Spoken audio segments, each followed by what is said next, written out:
Guys welcome to my channel লাই and ফি। তো আজকে সকালবেলা আমি 10টা বাজে ঘুম থেকে উঠছি, অ্যান্ড ঘুম থেকে ওঠার পরে আমার মনে হলো যে আমার ফুল ঘরটা খুবই নোংরা হয়ে আছে। তার জন্য আমি সকালবেলা তাড়াতাড়ি করে সব ঘর থেকে সব কিছু নামাইছি, অ্যান্ড নামানোর পরে সব ওই ঘরে নিয়ে গেছি। নিয়ে যাওয়ার পরে ঘর আমি ফুল পরিষ্কার করছি। পরিষ্কার করার পরে আমার এত টায়ার্ড লাগতেছিল, আমি ঘুমাইছি। ঘুম থেকে উঠার পরে বিকাল হয়ে গেছে। তো বিকালবেলা আমি আবার সব জিনিসপত্র ওই ঘর থেকে এই ঘরে আনছি। আনার পরে আমি এখন সব কিছু গুছাবো, এখনও কিচ্ছু গুছানো হয়নি। তা তো গাইস, এটা হচ্ছে আমার ঘরের ফাইনাল লুক, মানে না ফাইনাল লুক না, সব কিছু এলোমেলো হয়ে আছে। আমার বই খাতাগুলো আমি সব ওখানে রাখছি, অ্যান্ড বালিশ কাঁথা আমি পর্দাটাও লাগাই নাই। এই হচ্ছে আমার ফুল টেবিল, and this অনেক নোংরা হয়ে আছে।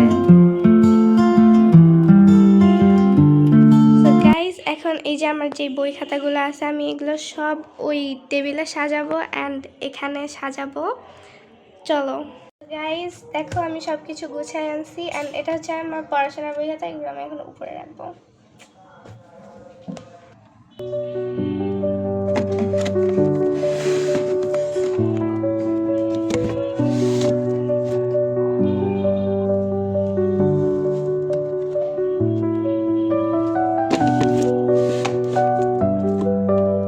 তারপরে আমি এখানে কিছু বই রাখছি যেগুলো আমি ওখানে সাজিয়ে রাখবো। এখানে অনেক উপন্যাস আছে, গল্প আছে, এগুলো আমি ওখানে সাজিয়ে রাখবো।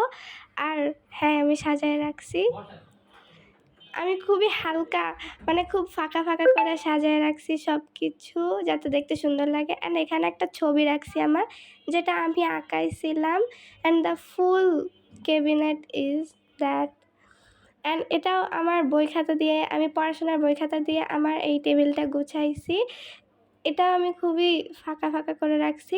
সব কিছু গোছানো শেষে এখানে অনেকগুলো আজাইরা কাগজ আমি পাইছি, যেগুলো আমার একদমই দরকার না। তো এখন আমি এগুলো কি করব বুঝতেছি না। অ্যান্ড তারপরে আমার স্কুল ব্যাগটা, ওটাও আমি রাখার জায়গা পাচ্ছিলাম না। তো পরে আমি খুব ভিতরে ঢুকায় রাখছি। তারপরে আমি আমার ড্রেসিং টেবিলটা আমি সাজাইছিলাম, মানে সাজাই নাই, কিছুটা রাখছি। অ্যান্ড আমার ঘড়িটা, যেটা খুবই বড়, এটা কোথায় রাখতে মানে পারতেছিলাম না। তারপরে আমি এখানে রাখছি, ছবিটা সরায়ে এপাশে। ফাইনালি মোটামুটি সব কিছু গোছানো শেষ, অ্যান্ড ইনশাল্লাহ আস্তে আস্তে আরও সুন্দর করে সব কিছু গুছিয়ে ফেলবো। তো এখন মোটামুটি সব কিছু রেডি। সুন্দর লাগতেছে না, ঘর একদমই সুন্দর লাগতেছে না। মোটামুটি সব কিছু গুছাইছি আপাতত। আস্তে আস্তে ইনশাল্লাহ সুন্দর করে সাজিয়ে ফেলবো। এখন আমরা নামাজ পড়তে যাব। গাইজ, আমার নামাজ পড়া শেষ। মা এখন কোরআন শরীফ পড়তেছে, অ্যান্ড আব্বুও চলে আসছে মসজিদ থেকে। আমি নামাজ পড়ে এখন 11:30 বাজে। এখন আমি কেক খাবো। আমি ভাত খাবো না রাতে, পুরো সেহেরি করে ঘুমাবো। গাইজ, এখন অলমোস্ট 12টা বাজে, অ্যান্ড দেখো আমি রেডি হয়ে গেছি। ও চলে আসছে এতক্ষণ পর। আমি এতক্ষণ ধরে একা একা ভিডিও করলাম, ও ছিল না। কোথায় গেছিলা তুমি? খামনের বাসায়। এখন ও আসছে। এখন 12টা বাজে, রেডি হয়ে গেছে। এখন এসে ও জাস্ট আমাকে একটুখানি হেল্প করবে আর বলবে আমি সারাদিন তোমার সাথে ছিলাম, ব্লা ব্লা। তো গাইজ, এই হচ্ছে আমাদের রাতের কেক, যেটা আমরা খাবো। তো এখানে একজনের বার্থডে ছিল, ওই কেকটাই আমরা রাতে খেয়ে শুবো আর সেহরি করবো। অ্যান্ড ও দেখো জাস্ট এই সাইডার চকলেটগুলোই খাচ্ছে।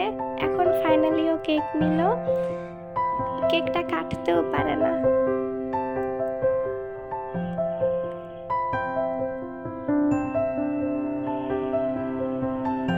ও খাচ্ছে, অ্যান্ড আমিও খাচ্ছি। তো এরপরে আমরা খেয়ে দিয়ে ঘুমিয়ে যাব।